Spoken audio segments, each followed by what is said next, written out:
আসসালামু আলাইকুম এভরিওয়ান, কেমন আছেন সবাই? আশা করি সবাই ভালো আছেন। আলহামদুলিল্লাহ আমিও ভালো আছি। তো আপনারা সবাই অবগত আছেন যে লাভবার্ড সাপোর্টার ও বাংলাদেশের মেগা ইভেন্ট লাভবার্ড চ্যাম্পিয়নশিপ 2025, যেটা বাংলাদেশে ফার্স্ট টাইম একক লাভবার্ডের উপর কোনো শো অনুষ্ঠিত হতে যাচ্ছে। তো আমরা যারা শোতে পাখি নিয়ে আসবো বা যারা পার্টিসিপেট করব, তাদের কিছু বেসিক টিপস আমি আপনাদেরকে শেয়ার করব এখন।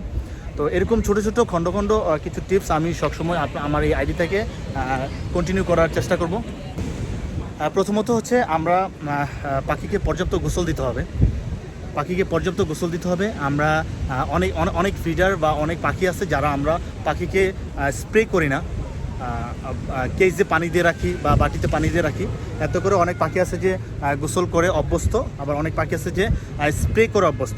চেষ্টা করব সবসময় পাখিকে নিয়মিত দৈনিক একবার করে হলেও আমরা পাখিকে স্প্রে অথবা গোসল দেওয়ার চেষ্টা করব।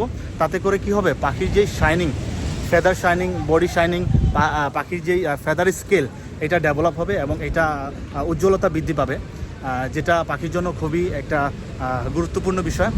এবং আমরা চেষ্টা করব শোয়ের মিনিমাম এক মাস আগে থেকে আমরা পাখির যেই ময়লা ফেদার প্লাস পাখির যেই ফাটা অথবা কাটা ফেদারগুলা, এগুলা আমরা তুলে দেওয়ার ট্রাই করব। হ্যাঁ, আমরা তুলে দিলে কী হবে, যেই সময়টা আমরা এক মাস যেই সময়টা পাবো, এই সময়টার ভিতরে কী হবে, পাখির যে ফেদারটা এটা রিকভারি হয়ে যাবে। তাতে করে পাখিটার ফেদার এবং বডি স্কেলটা ঠিক থাকবে।